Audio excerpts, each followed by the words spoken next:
I'm standing with FyreSky. What a journey it has been to get here. I don't know where I want to start with this because we go all the way back to when we first saw you perform at 6 Months to the Masses to where you are now actually at Bloodstock. Just, I guess, sum up the feeling. It's elation and disbelief. Gratitude, a lot of gratitude. It's been a hell of a track. It's been a long time coming, but we are now finally where we want to be as a band and as the fact we're at Bloodstock. Okay, does this feel like a culmination of a journey or just the next step? This is the next step. This is the springboard. We've been aiming for this, so we know where we can then go. Right. This is a very big waypoint on a very long map. Obviously, at the time we're doing this interview, you haven't actually played yet. So I don't want to do the whole "are you nervous" thing because that's such a stupid question. Of course you're nervous.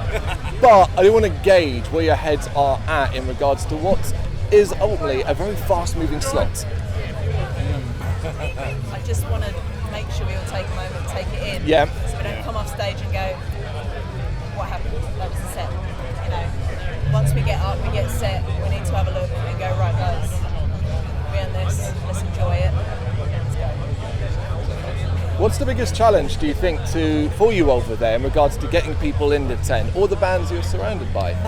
We had an ingenious little idea that might get us in trouble with Bloodstock, I don't know. Oh. You may have seen, if you've been in any of the main bars, so Lemmy's bar or the VIP area, tiny little rubber ducks. Yep. With our name written across the back, with a little label on their neck detailing the time and stage. And we've had loads of people coming up to us with the ducks going, we'll be there.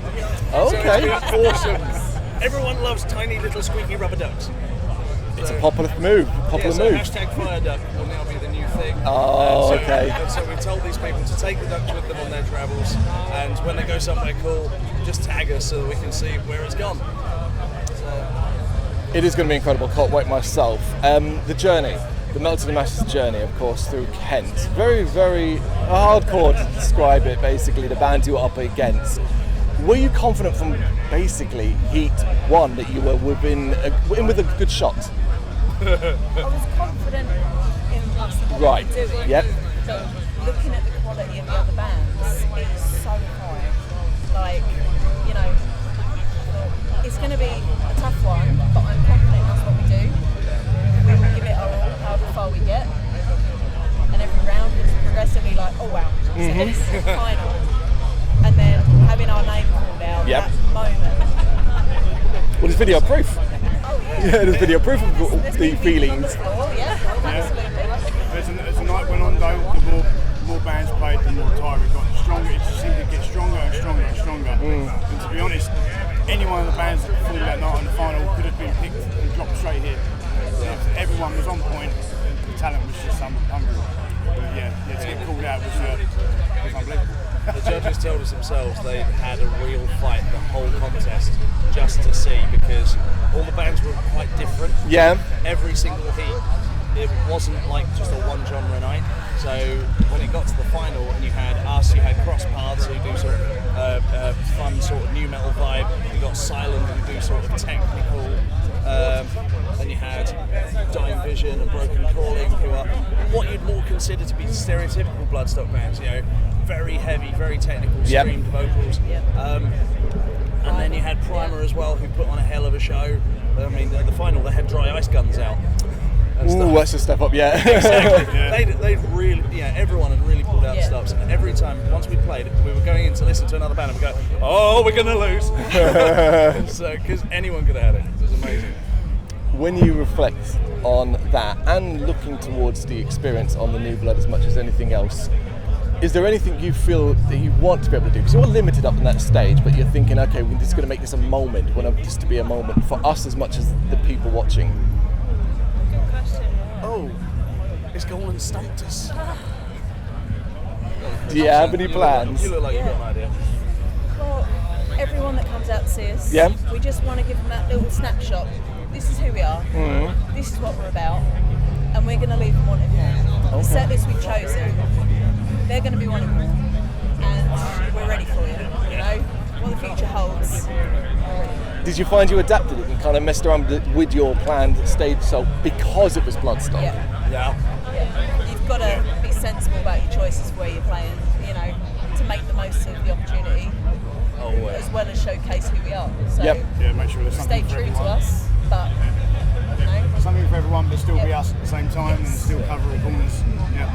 I'd like to think we've pulled together a set of our strongest tracks. Right. Not necessarily all the heaviest. There's some groovy bits in there. There's some bits to reflect in there. But then it finishes with Ashes. So. Okay. Yep. Perfect. You know what that perfect. sounds like. Yeah, so it's all good. When we were in the rehearsal studio the other week, it was a case in point. We played it through and we're like, yeah, that's what they're going to want to hear.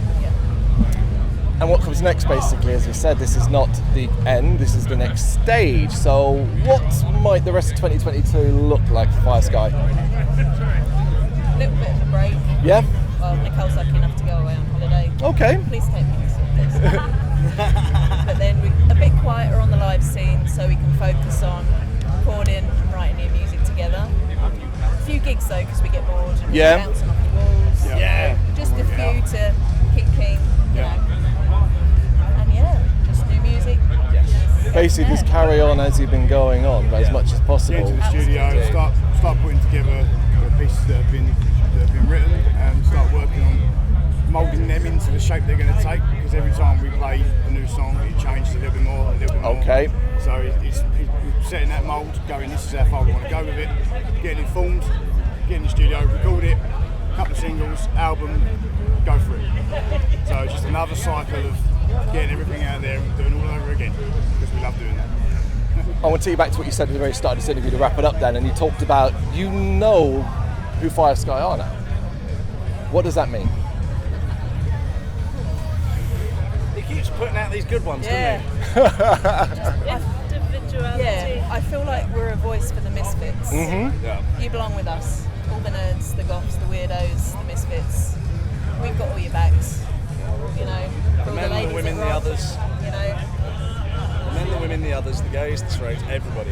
yeah. You know, the one thing that we want to do every time we go out on that stage is make sure that when we finish, the crowd knows that they're family now. Yeah. Everyone's had a good time. It's all about love. Incredible. Incredible. Incredible. It is incredible.